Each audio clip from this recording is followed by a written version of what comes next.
بسم الله الرحمن الرحیم. مسلمانان موږ چې تاسو ته د قرآن شریف د کفن خبره کوو، نو دغه ضعیف قرآن شریفونه چې کومي دغه موږ بیا کفن کوو. دا زموږ سره بیا په دې چیکدره کې زموږ سره برانچ دی، زموږ سره دغه تالاش کې د الوهاب پلازا دغه برانچ دی. دا قرآن شریفونه تاسو وګورئ، دې کې زموږ سره بیا دغه قرآن شریفونه دي، دغه تاسو وګورئ. نو دا بیا د استعمال قابل نه، دغه موږ بیا کفن کوو. دغه دې لپاره دا تاسو وګورئ، دغه قرآن شریفونه د تاسو وګورئ. بیا زموږ سره دا څومره قرآن شریفونه چې دي، دا چې کوم ټیک کېږي هغه موږ ټیک کوو، کوم چې نه ټیک کېږي نو دغه بیا کفن کوو. تاسو ټولو مسلمانانو ورونو ته به زما هم دغه درخواست دی، تاسو وګورئ.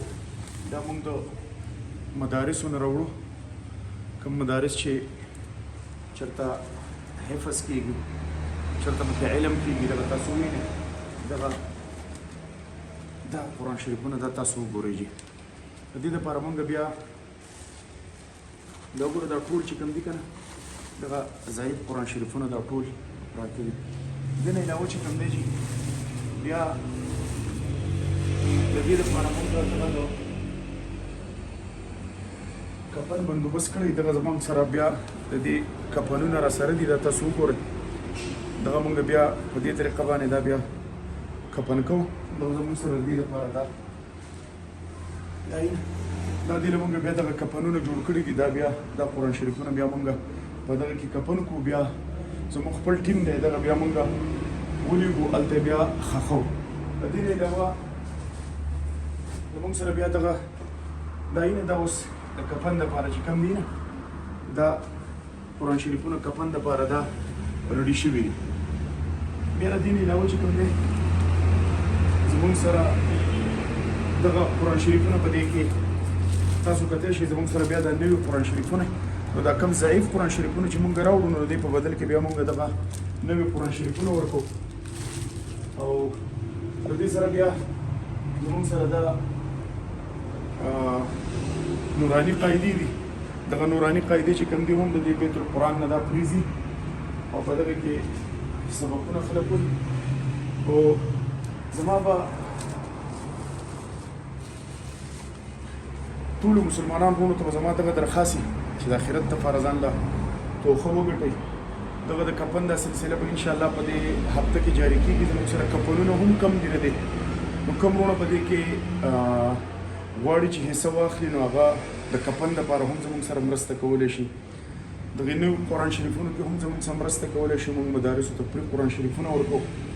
بل ټولو مسلمانانو ته به زما دغه درخواست چې چېرته هم دغه شان ضعیف قرآن شریفونه یا شهید قرآن شریفونه الوهاب پلازا تالاش ته تاسو را رسوئ. که تاسو نه را رسوئ نو تاسو موږ ته ویلی شئ، موږ به پسې درځو. زموږ سره د ګاډي سهولت چې کوم دی موجود دي. دغه ویلي دا ټول قرآن شریفونه دي، دا مقدس اوراق دي چې دغه تاسو ټول کتلی شئ. دا قرآن شریفونه دي، دغه موږ کفن کوو په دې هفته کې. نو ټولو مسلمانانو ورونو ته به زما دغه درخواست وي، که څوک د لاسو خپو خدمت کولی شي هم راشئ. دغه بیت القرآن زموږ دغه دلته دفتر دی، دوه دوکانونه دي موږ سره. که څوک د لاسو خپو خدمت نشي کولی، مالي امداد په دې کې کولی شي، مالي امداد هم په دې کې وکړئ. دا ستاسو د آخرت ګټه ده، په دې کې په چا باندې احسان نشته. د آخرت ګټه ده، او زه غواړم چې د هر مسلمان چې کوم دی د آخرت ګټه وشي. موږ اوس دغه کوشش کوو چې دا څومره قرآن شریفونه زموږ سره پراته دي، بل دکان کې هم زموږ سره پراته دي، چې دغه موږ ټول کفن کوو. بیا چیکدره کې زموږ کوم قرآن محل دی، د هغوی سره په یو ګاډي کې دغه موږ بیا ملاګورو ته یوسو، پېښور ته. د هغې بیا هم کرایه ډېره زیاته وي. نو تاسو په خدمت کې به دغه عرض مسلمانانو ورونو چې تاسو کفن کې مرسته کولی شئ، مالي هم وکړئ.